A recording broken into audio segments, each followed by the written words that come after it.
Welcome to this fantastic seminar that I prepared over the last month for you guys. This is very powerful. It's very complete in our understanding of Daoism. And although I can say it's complete, it's ever still incomplete in the fact that you can explore so many more roads and routes from this information I'll be presenting to you guys in this 5-part seminar series. I hope you stay tuned for this entire thing because I absolutely love this information. It was deeply inspiring to create it, and I think it'll be deeply inspiring to simply share it or for even you to apply it in your life, and that is my main goal here. So this presentation is called Dao or Tao, the Way of Nature, a full return to nature. My name is Cory Edmund Endrulat, in case you're new to Daoism, or Eastern philosophy as a whole, or you want to deepen your own spiritual journey, or you want to simply understand what does it mean to really return to nature if you care about nature. I certainly do. Is it sort of a fad to say you want to return to nature, or is there some sort of basis to it that we can also look back on from thousands and thousands of years ago?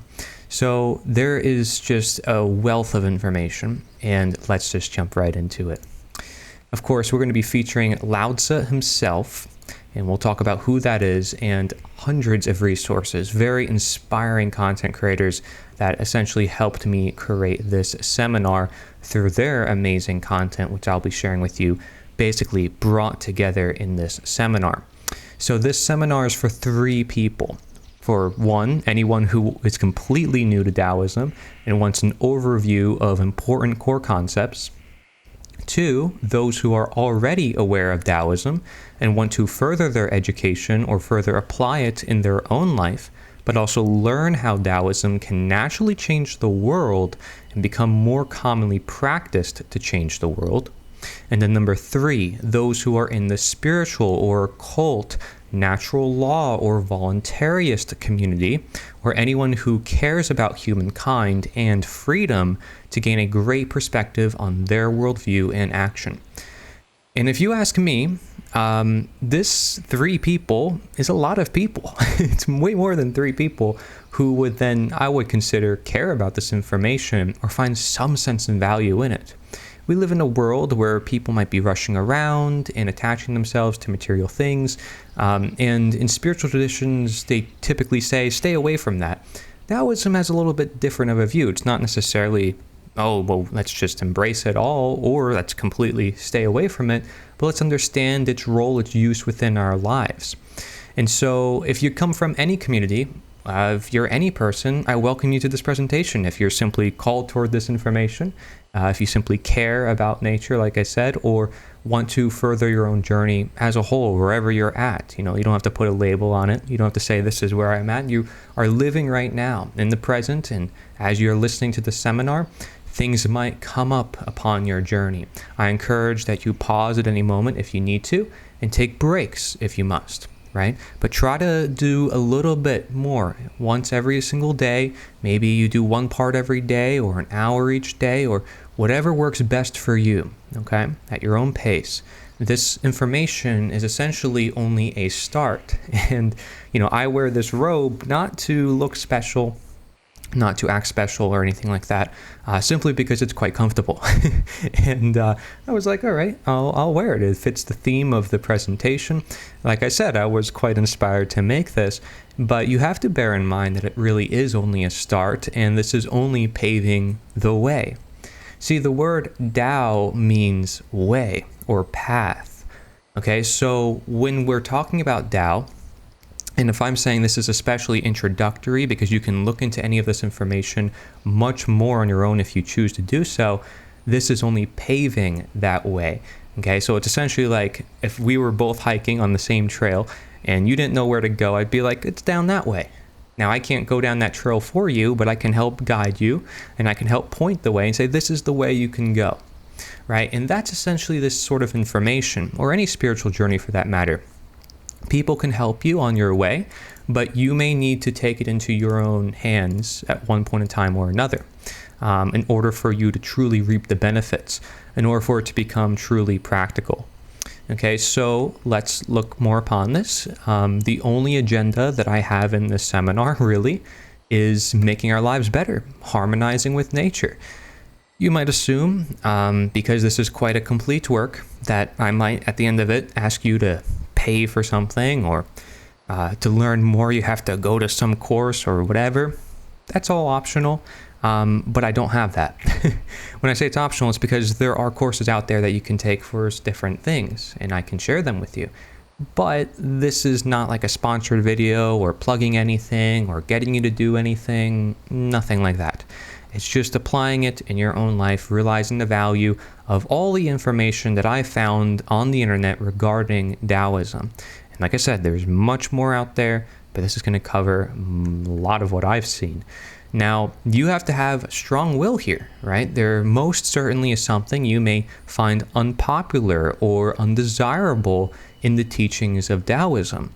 This philosophy is designed to evaluate your ability to change and adapt. So just bear that in mind, okay? That you can relate this to a strong will or really just an open mind. Are you truly open and present to what I'm going to share with you in this presentation? Because many people, when it comes to any information that they're new to or they think they already understand, they're going to go in with preconceived notions or a mental blockade that prevents them from learning new information. So just something to bear in mind. So we are planting the seed for what can potentially become very helpful for us if we do open our minds and open our hearts to it. We can learn from ultimately everything, and this information is from me to you, a fellow messenger, right? Human to human.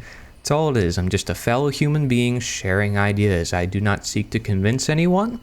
That is greatly the problem. I create this so you can take personal value from it. Every individual must be able to think for themselves upon it. I'm going to be sharing scientific studies, I'm going to be sharing different perspectives and analogies all across this entire presentation. Again, from many different sources, but I want you to think about it for yourself. Really reflect upon this world, of this nature that is ever around you, and see if you can grasp that information for yourself. I can come up to you and say, here's a way to look at the world, but I want you to still do something with your own eyes, with your own ears, with your own senses. It was given to you by nature. And see, like I said, I can only guide you in what maybe you don't see, or to help you use those senses you already have. So this is a tapestry of work. Our goal may be among fulfilling in the gaps to questions concerning division, freedom, semantics, and arguments in the world. There's a lot of people who have contradicting views of their own or between other people. It's causing division. There's a lot of people who say they care about certain things. They don't know how to actually achieve it. There's people who are fighting over words and meanings. And we are all prone to those problems. But we can try to fill in the gaps that are causing all these problems.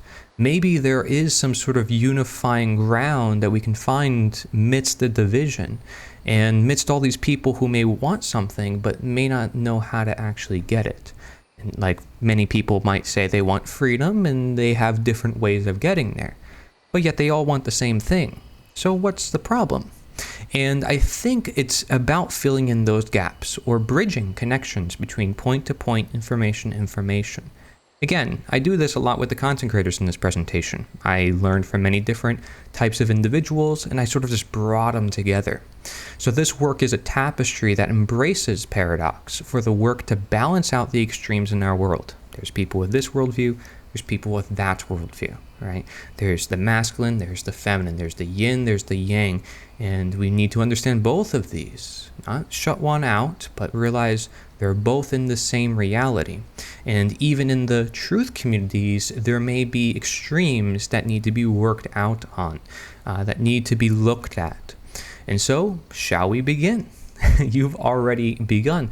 Simply by joining this seminar with me, giving your time and attention toward the information that I'm presenting here, simply by partaking in this life journey that is really a life experiment, a massive science experiment. I was trying to find our place in the world, find some sense of meaning. What are we doing with our lives? Why are we here? All the big questions that even science has a hard time answering, religions try to answer, and maybe we can find some answers in Daoism, this ancient Chinese practice, which a lot of the Western world does not really know about, to be honest, and we'll talk about that as well. We'll talk about all the differing views, even the things that Taoists may not talk about. We're going to get into everything. So you've already begun by simply joining the video, by living your life, and following your path, and it led you here. Congratulations. So starting here, do you know this symbol? This symbol that's on the screen. Now, starting with what most people are familiar with, other than themselves, this symbol. Now, what comes to your mind? I think a lot of people will say Yin Yang, right? Well, we actually see it all throughout nature. You can see there's a galaxy, there's a hurricane, you can see a sunflower. And on the left side, you'll see actually the first known use of the Yin Yang symbol, at least historically. And it actually works as a clock, I'm pretty sure. It's got a lot of unique things going on in this diagram. I'm not going to break that down into detail. We're going to be sharing a lot of symbolism for the first part of this seminar. So I just want to get you guys familiar with what these things are and how they sort of correlate through all of nature. You can see seashells basically follow the same principle as well. This is actually called the Taoist, okay? And it's known as the Yin Yang or Dao symbol, the Taoist. Okay, so there it is. You have a white part and a black part. You have a light part and a dark part. Okay, so let's look at just the circle, the Taoist circle. The circle represents all of creation. A circle is never ending. It has no beginning or end. It is a perfect shape as it has no corners, rough edges, angles, or irregularities. Thus, it represents God or creation itself, the all that is. And this is typical for the use of a circle in symbolism. Now, if we look at the swirls of the Taoist, the two swirls represent change, of which all creation is comprised. All that exists is in a constant state of change. All matter passes from form to form in an endless dance of creation. Life itself is change. Inability to change is the equivalent of death and non-existence. Therefore, the two swirls inside the circle represent this ever-changing dance of matter taking place within the whole of creation.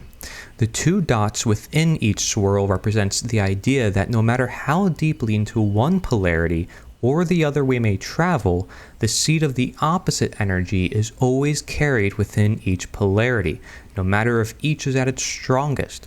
So say you look at the Yin Yang symbol and these swirls. Let's say the white part becomes bigger than the black part. Well, you have an extreme taking place. The yang is taking over the yin, essentially. Well, there's still that seed of the black inside of that white, and that seed is going to then reconcile. It's going to bring the darkness out of the light. And the same would happen if the darkness were overtaking the light. There's the seed of the light within it. So you see there's this ever constant change of yin to yang or yang to yin. And this is what this is representing. Okay? The seed is in each, an ever-changing dance of matter. So yin and yang represents fish with eyes. Yin becomes yang, yang becomes yin, the time or place of cooperation or competition. Right and wrong works together, and difference and change is natural. There is beauty in symbolism for simplicity upon complex understandings as this, right?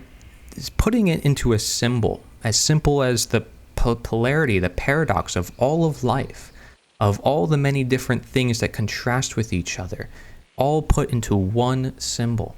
And actually, this photo I have here in this slide is from Avatar: The Last Airbender. You can see there are two fish swimming. in a circle. So that's actually in the very first episode, I'm pretty sure, of the Avatar: The Last Airbender series, one of my favorite TV shows you might be familiar with, and it's very brief on screen. You may not even notice it, but it's a slight little touch, which is quite funny. There's a lot of references in a lot of TV shows. We'll be talking about that throughout this presentation as well. So just bear in mind, change is essentially law. Everything is bound to this law of change, the yin and yang. So we are seeing opposites. From chapter 2 of the Tao Te Ching, quote, "When people see things as beautiful, ugliness is created. When people see things as good, evil is created. Being and non-being produce each other. Difficult and easy complement each other. Long and short define each other. High and low oppose each other. Fore and aft follow each other." End quote. Okay, so that's basically just summarizing this concept of yin and yang through just one of the quotes from Lao Tzu of the Tao Te Ching. And so if you look at the Yin Yang symbol, it actually represents consciousness. This is, of course, a chart from Mark Passio, markpassio.com, or whatonearthishappening.com. And you see that he's looking at the yang, which is this white part of the Taijutsu, and that represents the solar, the masculine, active, analytical, dominant, left brain, or aggressive state, the active state. And then you have the yin, which is the dark side of this little Taijutsu symbol. And it's lunar, feminine, passive, intuitive, submissive, right brain, and compassionate. So this symbol really combines many aspects of our reality and brings them together to create a balance. And funny enough, there's actually a word called Enantiodromia, which is a Greek word that means opposite, running course. And it is a principle introduced in the West by psychiatrist Carl Jung. In Psychological Types, Jung defines enantiodromia as the emergence of the unconscious opposite in the course of time.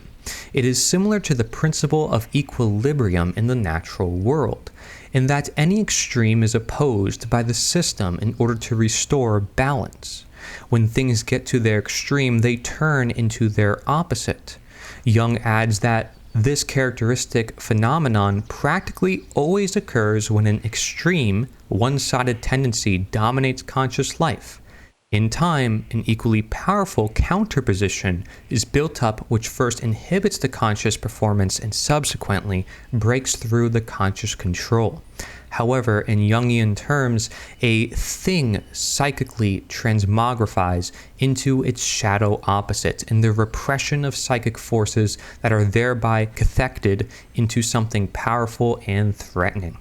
So, of course, Carl Jung, he's known as a famous psychiatrist in the West particularly, and he talks about so many great ideas we'll be talking about in this presentation, one of them being enantiodromia, but it basically is representing this yin-yang structure. You can even see an image at the bottom that sums it up simply as the changing of something into its opposite.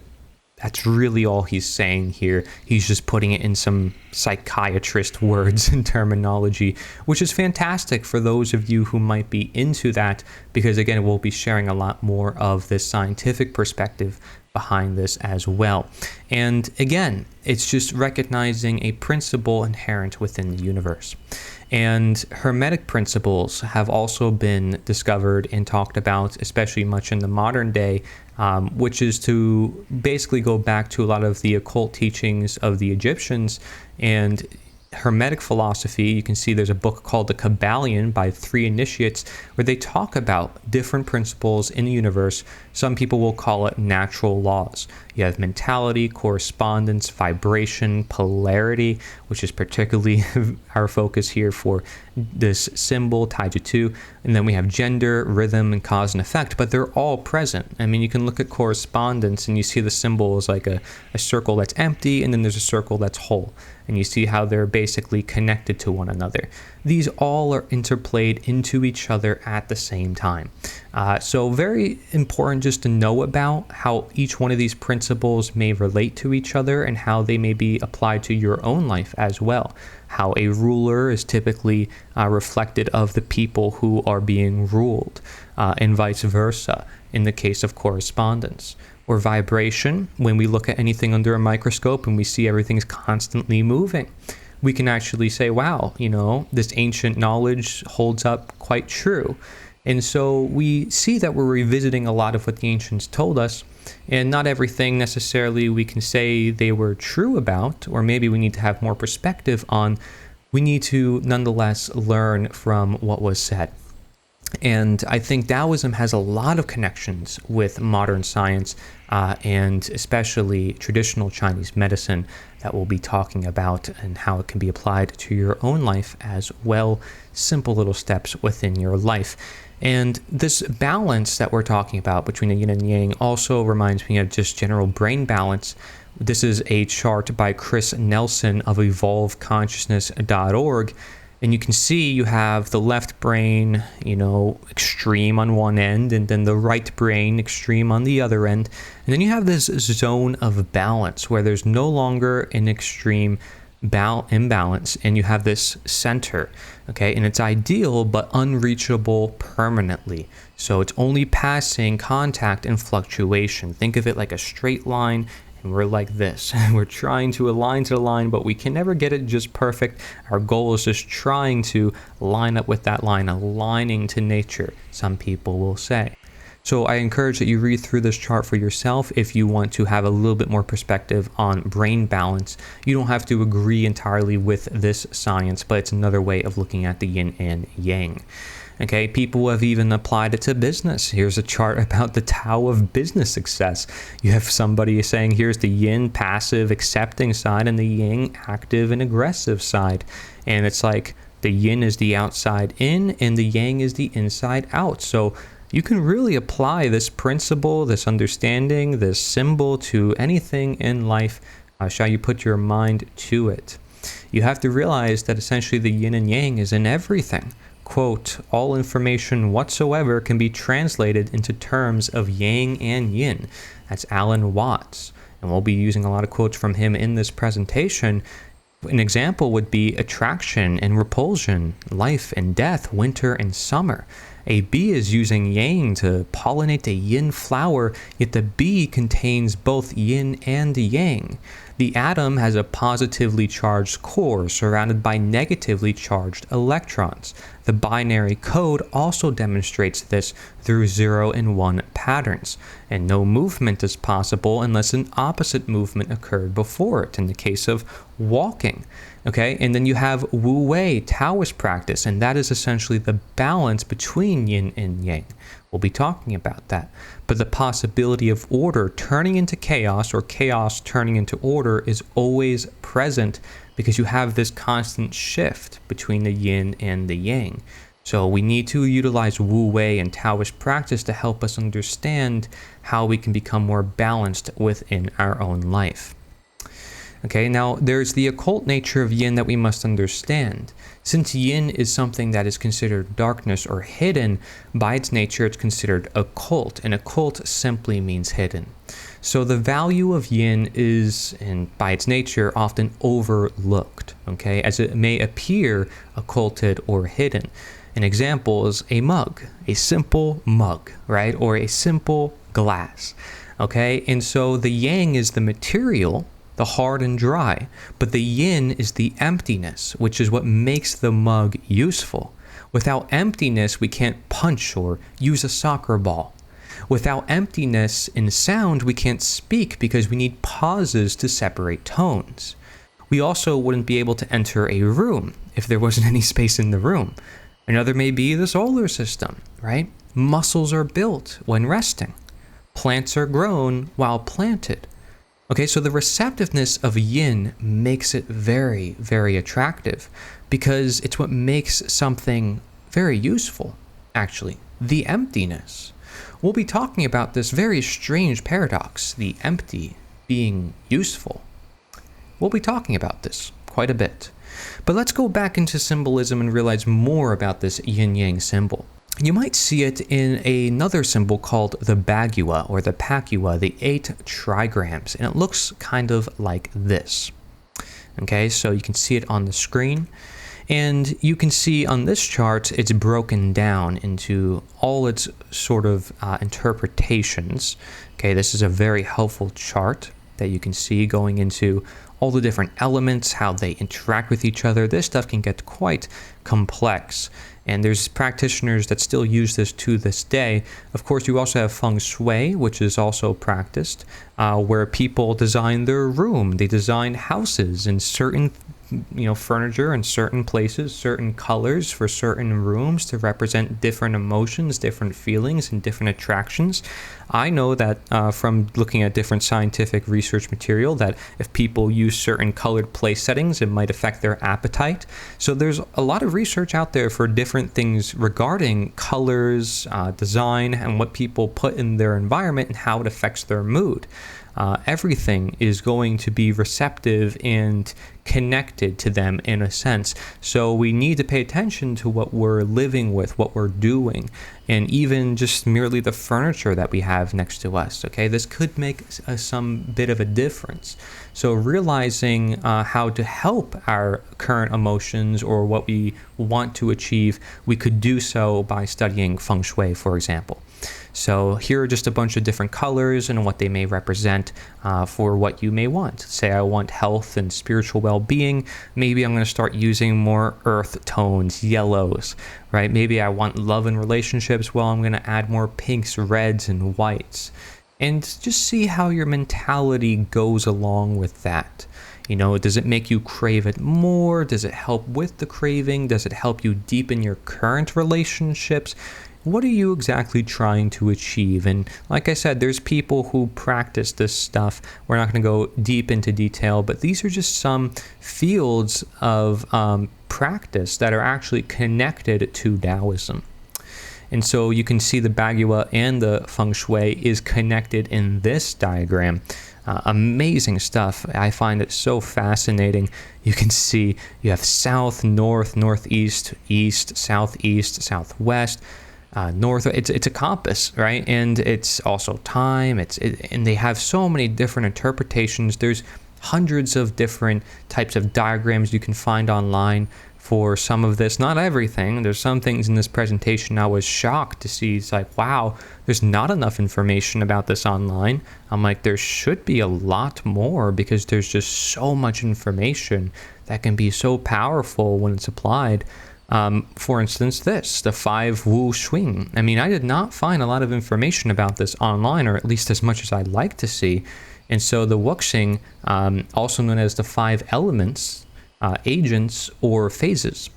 It's described by Chinese practitioners as well as Western, by Hippocrates, for instance, because Hippocrates would talk about the humors in the body, talk about the elements. He's known as the father of Western medicine. You can go back to Native Americans, and they're talking about a great spirit that is present all throughout the universe. It might sound a lot like the Tao, which we'll be talking about, but you'll see there's a lot of parallels through many different spiritual or ancient traditions, and it wouldn't be surprising to find some medicine parallels between the East and the West if we look deep enough.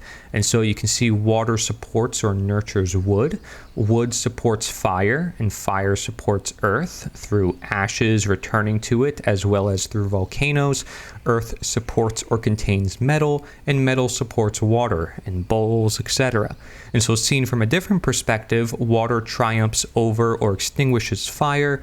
Fire triumphs over or melts metal. Metal triumphs over or cuts down, saws wood. Wood triumphs over or grows from earth, and earth triumphs over or rises out of water. So these 5 elements are essentially connected and used, and you can see again the Taiji, the Yin Yang symbol in the middle of these 5 elements. Here's another chart where it goes a bit more into detail with exactly how the 5 elements play out with each other, but also connecting it to the body, which now adds some level of alchemy into the play, which we'll be talking about. And you can see the lung, it goes in the kidney and the liver and the heart and the spleen. and how each one supports different things, each one generates different things. There's different seasons, there's different colors. I mean, it's all here in these diagrams. So maybe if you're suffering from a certain condition, you might want to consider looking at some of these foundational understandings of nature by Chinese medicine or Eastern philosophy. Here's another chart talking about the 5 elements through another perspective: wood, fire, earth, metal, and water. Again, seasons, climates, tissues, emotions, colors, taste, voice. Incredible, right? And here's another chart. I found these charts to be the most helpful regarding this information. And I want to talk about now why we're getting into this, why we're talking about all these symbols, how we can really get to the philosophy of Taoism, get to the heart of what really started all of this and really inspired Chinese medicine, really brought it together. And, you know, you can probably look at Lao Tzu, who wrote the Tao Ching, which is known as like this foundational document for Taoism.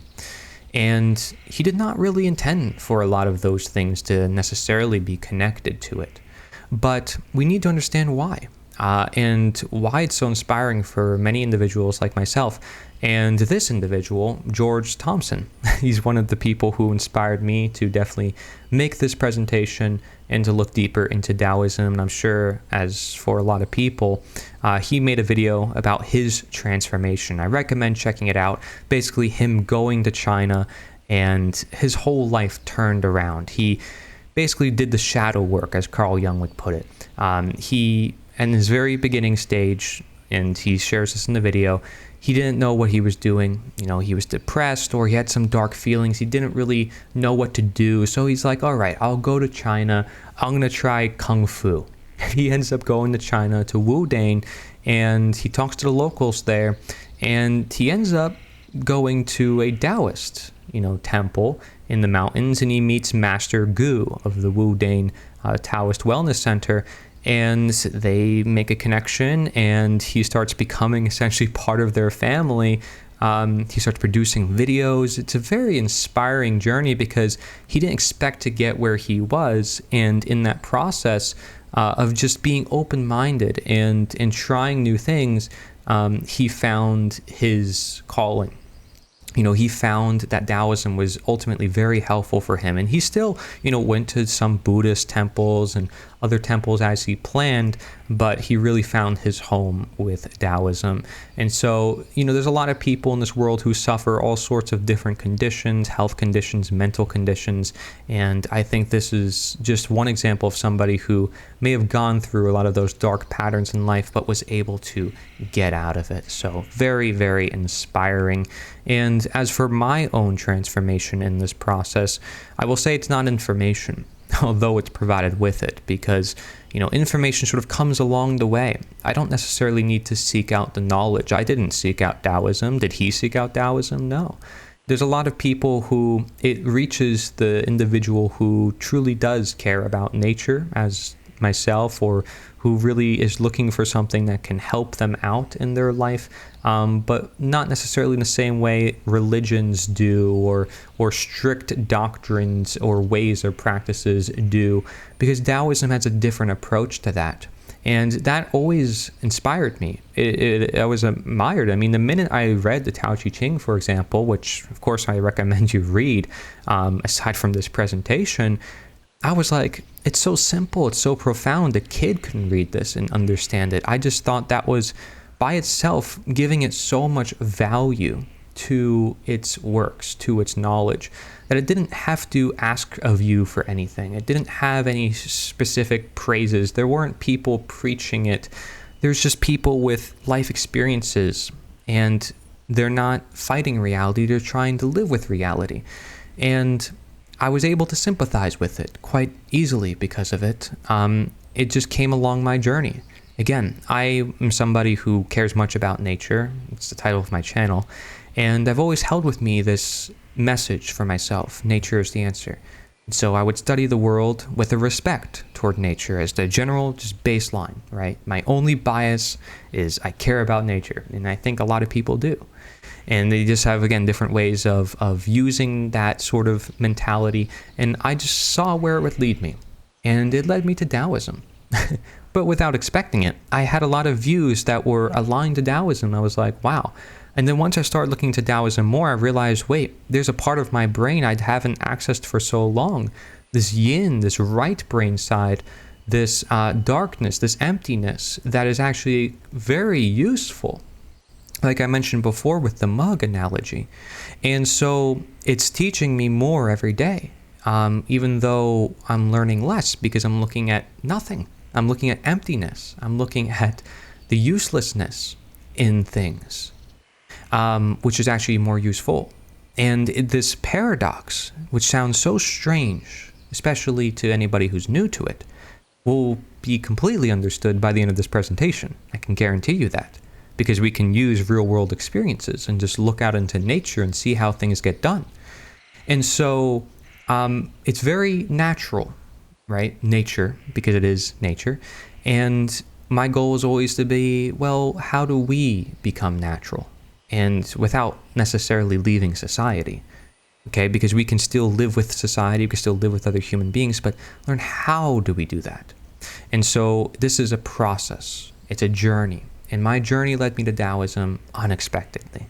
I did not intend it. It's just because I care about nature, and I didn't want to impose my will on nature, say this is what I think needs to be done in nature. I need to find out. I had a genuine search for the truth.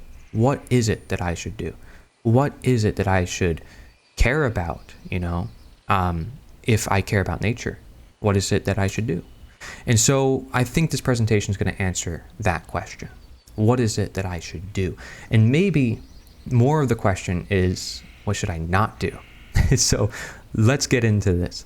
The Tao.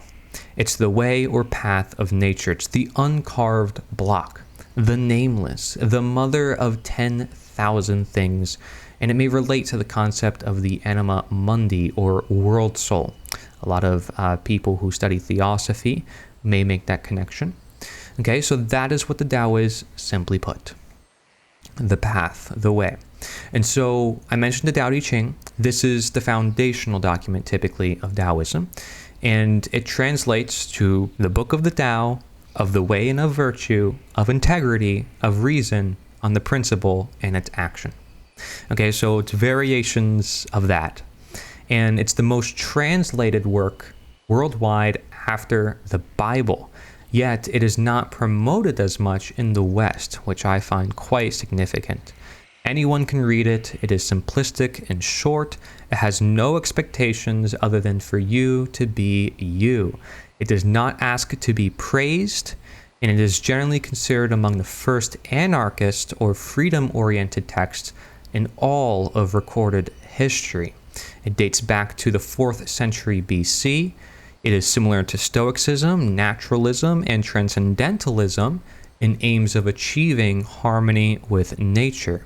It is connected to traditional Chinese medicine, or TCM, Feng Shui, and esoteric ancient Chinese. Okay, so again, we already briefly went over some of these, but this is just profound. The first anarchist text, what does that mean? 4th century BC, that's a long time ago. Stoicism, transcendentalism, some of them they come a little bit after. Transcendentalism is much after, but they all want to achieve harmony with nature, so how are they different? We'll talk about that. All of this, even looking at the Bible and how that may relate to the Bible, there's people who have wrote about that. And we'll make some connections here with Western religion, but I think people have to look at this objectively for what it is in Eastern philosophy, because the Eastern mind is not much like the West, and Carl Jung makes this distinction very clear. So who is Lao Tzu? The Tao Te Ching was written by Lao Tzu, or Lao Tzu, okay? And many people spell this several different ways, so you're going to see it spelled several different ways. I mentioned 4 different ways in this little slide here. And he's also known as the Old Master, before he left society due to constant conflict and warfare. So he wrote this Tao Te Ching document. You know, there was a guy who basically stopped him and said, hey, before you leave society, could you write me something before you go? Because he recognized him. He's like, you're a philosopher. And so he's like, all right. And so he wrote the Tao Te Ching and he left. Now that's according to the story, but he has a controversial existence. People don't know if he actually really existed, but he's said to maybe even be the Buddha or the Buddha's teacher. And he was prophesized by Yingxi. Okay, so Yingxi is the guy who prophesized him, and the warring states ultimately led to the rise in Chinese philosophy as a whole, striving for order. You know, you had this time in China's history where there's many different cultures and philosophies emerging out of war, because people are like, man, somebody's got to bring order to this chaos, essentially. And so you had Confucius, you had Lao Tzu, right? You had Buddhism, and these were all influencing the culture at the time. And so Daoism has 2 main texts, not just Tao Te Ching, but the Zhuangzi, and other texts also include the Ha Hu Jing and the Lao Tzu and Mensis. The practice of Daoism is generally known as the art of flow, or the art of minding your own business. Now, bear with me, I'm not Chinese, so if I pronounce some things, I'm sorry. But all these texts, essentially, most people would consider these are the basis of Daoism, and you can include many others, I'm sure. But it provides more clarity to the related I Ching, which you might be familiar with, the Book of Change, which was very much loved by the psychiatrist Carl Jung. So let's look at mystery. Chapter 1 of the Tao Te Ching is a 9-line poem, which explains how the Tao cannot be fully understood with the intellect alone. It admits to the limits of language. An example is how love cannot be fully explained in words. It emphasizes the need to embrace the mystery inherent in life.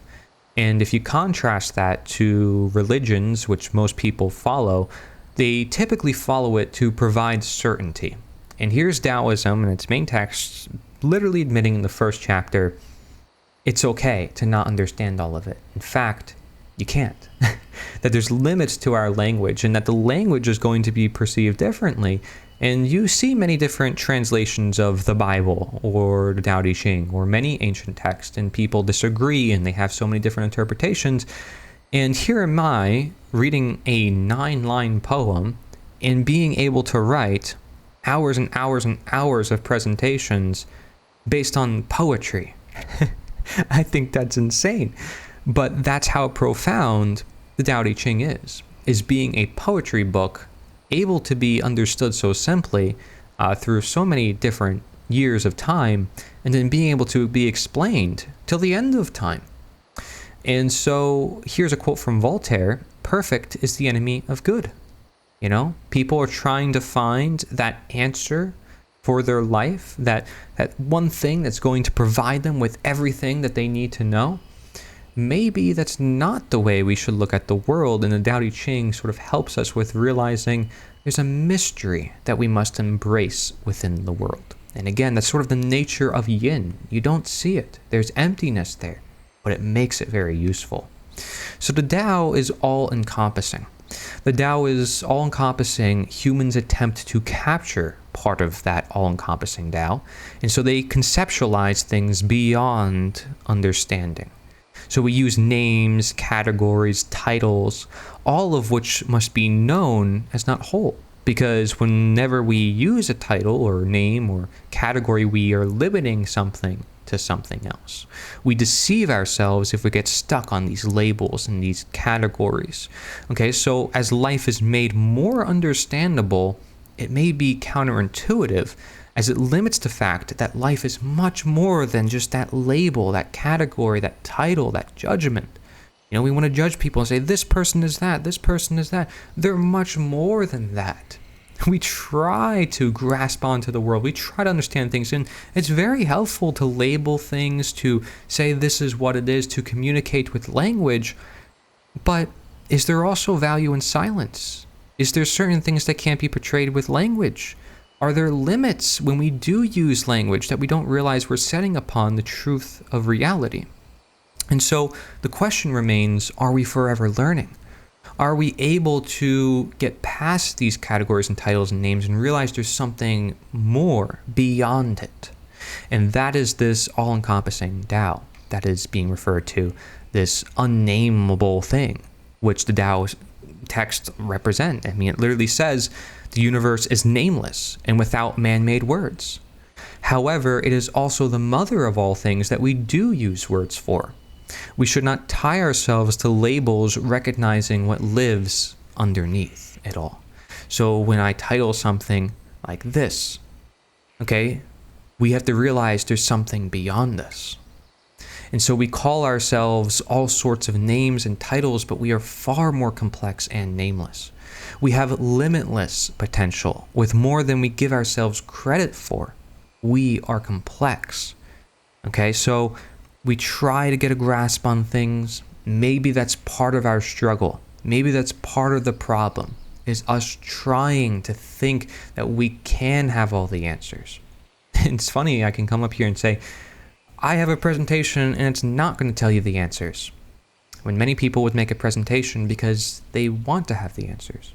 And I said there's a lot of value in Daoism, but that value may not be the value you perceive in money or titles or fame. It may not be the same type of value, right? And so we have to learn to be free from desire ultimately. So how does this tie in? Well, Lao Tzu tells us, free from desire, you realize the mystery. Caught in desire, you see only the manifestations. So what we see is what we learn. But what about what we don't see? We claim certain things will make us happy. This makes desire limiting. And we end up not happy.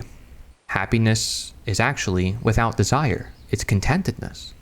So in addition, desiring to be happy or see mystery makes us define ourselves as not happy or not seeing mystery. This is why presence and reminding ourselves of what we have helps. Quote, when you realize you have enough, you are truly rich. When you realize there is nothing lacking, the whole world belongs to you. Okay, so trying or desiring and not trying, not desiring, learning and letting go. These are all yin and yang at work. So we need to realize where desire plays in, okay? A lot of Buddhist teachings will talk about how the root to suffering is desire. Now, we're not saying that's not desire at all. Lao Tzu is not saying not desire at all. There's going to be desires. He says, great, you get to see the manifestations. You get to see what happens in the world. But you don't see the underlying mystery, the more that could be seen if you were actually free from desire. And so to see the all, you being a part of it, it's coming to understand that we have to free ourselves from desire. This might sound a little interesting. We're going to be talking much more about that throughout this presentation. Let's start with life and death. Well, there's Zhuangzi, who I mentioned is another text of the Dao Ching, but also another writer. Again, said many different ways. There's 3 different ways to say his name. And he taught us not to fear death, to see it as part of nature, part of fate, a change like the birth process and like the seasons. We don't cry about the billions of years of life before we existed, so why attach to the years after we're gone? He lost his wife and did not weep long, for he realized the nature of her being, how she came to be in the very first place. That before there was death, there was birth, and it's just part of nature, that we should accept the impermanence. You know, you have gain, loss, aging, fame, disrepute. They're all just part of the process. So he did not want a marvelous funeral for himself and did not need a man-made coffin. He stated that he will be devoured either way. So why prefer worms to birds eating him? Zhuangzi brought the Tao Te Ching further to life in his writings. He used many different examples, many different stories to share about the paradox of our world. So people would say, well, his wife died. Why would he not, why isn't he sad? Why is he celebrating? Why is he happy? Well, it's actually because if he let it affect his mind, it would make him sad. It would make him unhappy. And he knows, like, you can't undo the past. It is what it is. It's just the nature of change. And so he wept for a little bit, but he didn't let himself get attached to that. He moved on. He learned how to move on. And so he just went with the flow of things. And so throughout a lot of his writings, he's happy, he's mysterious. He's encapsulating all these ideas of what we see the Tao to be. This free-flowing, effortless guy, right? Going out through life and nothing able to really affect him. He's having fun through the process. And so Zhuangzi tells us that the world is too complex to attach ourselves to labels and judgments because these are limiting, and to recognize the hidden yin or yang because the world is always changing and there's always a great mystery that is there. So why limit life? Why attach ourselves to certain things? We can't fear freedom, he ultimately teaches us. He teaches us that dangerous freedom is preferred to peaceful slavery, that having to walk for food rather than being caged up and given food, freedom is a greater gift than comfort. The value in minimalism for contentedness or less materialism. Recognizing that even learning or reading can become imbalanced if we attach ourselves to it. And so we habituate to our environment, and this is also known as the hedonic treadmill. You can see there's a chart there showing the hedonic adaptation or hedonic treadmill, how we desire for something, then we strive for it, then we obtain it, we enjoy it for a short amount of time, but then we start to adapt again, and then we desire more, and then the cycle just happens again and again and again. But there's a level of contentedness that we can reach. Shall we understand what people like Zhuangzi or even Buddha or Lao Tzu have been telling us in Eastern philosophy? And so we have society and self. Zhuangzi tells us that we are able to live within society, but without getting stuck with society. So we can look past the illusions, the man-made rigidity, like I said before, the titles and the categories, the labels that limit life. And it's also the Hindu concept of Maya, which means to measure, to essentially limit, okay, to move through the world skillfully. If we can move past these illusions, we can free ourselves like these birds getting out of the cage. We're past the illusion of, well, I need to stay in this cage, right? This cage is my life. No, there's a life that is freedom. And you shouldn't fear it because that's your natural state. That's your natural world. You're meant to be free. And he's saying, Zhuangzi's like, don't fear nature. Don't fear your natural state of freedom. Embrace it. It may look dangerous because you're comfortable in that cage. But when you're free and about and flowing with the freedom of the world, you'll be more happy and you'll achieve something. You won't be stuck. You won't have an attachment. And so active listening to nature, you can figure out for yourself the best way to live. So he emphasizes the value of being carefree, having humor, and play. And so you can be social and have nature. You can be in society, but not following society. This is what Zhuangzi teaches us in a nutshell. Now, if we look at Lao Tzu, okay? He teaches us to ride with the wind, that disciplining our mind actually requires letting go. External circumstances don't need to weigh us down because we don't resist. We allow the natural course of things. Quote, without knowing it, I was being carried by the wind, drifting here and there. I did not know whether I rode on the wind or the wind rode on me. Okay, that's what he said. And he shared a story throughout his writings about somebody called the Yellow Emperor. And he said that the Yellow Emperor, after being in government, he wanted to take a break. So he chose to engage in pleasures for the senses. Quote, "I pampered myself too much and then pushed myself too hard. No wonder I lost my health and my inner peace." So that's the Yellow Emperor basically speaking. And so he then chose to free himself of desires, what the Taoists call fasting of the heart, thus not participating in government. But the problem was he expected fast results. So he wore himself out, and after wearing himself out, he had a dream. He dreamt of a kingdom that ruled itself without a ruler. The people therein didn't have desires outside of instincts, not attached to life or adverse to death. They were without preference and prejudice. The people moved about like gods, unaffected by the external. And after he had that dream, it gave him a sense of enlightenment. And it occurred when the emperor stopped trying. When the emperor stopped trying. So when he was able to flow, in a sense, just let go.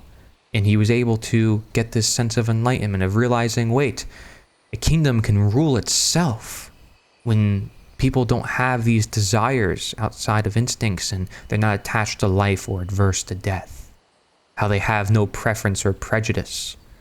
And so this is something to be very inspiring of, can we live in a future world where maybe people aren't attached to so many material things or consumerism, or people are able to go about with their lives with less of these things that hold them back, that ultimately keeps them away from that freedom that Zhuangzi talks about? Just some questions to think about. We have our separation. Lao Tzu tells us that riding the wind, or when we cease to see ourselves separated from water, it won't drown us. When we cease to see ourselves separated from fire, it won't burn us. This is not illusion, it is seeing the oneness of reality. There are people who do miraculous or supernatural things due to it. I know Eric DeBay has a whole documentary on some of these people who can walk on fire. And if you jump into the arena worried about winning or losing, you will have doubt. Otherwise, it is not in the picture. Your mind can stand in your own way. So we are to transcend duality. What is to fear when the outcome is irrelevant? When the outcome is irrelevant, what do we fear? And if we transcend duality in a sense of recognizing right and wrong, light and dark, they're all part of this whole, the whole Taijutsu, the whole Dao, the whole universe. They're all connected. All this stuff that is here in this world is here for a reason. We don't necessarily want to go against what is here then.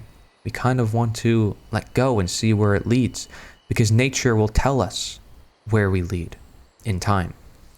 And we'll be talking about this more in detail, because it's obviously maybe a bit more than that, but it's a quite simple premises when you understand it, because most of us have these moments in life where we do let go.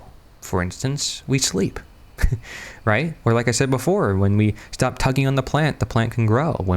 After we're done working out, our muscles can grow. I mean, miraculous. We're not doing anything.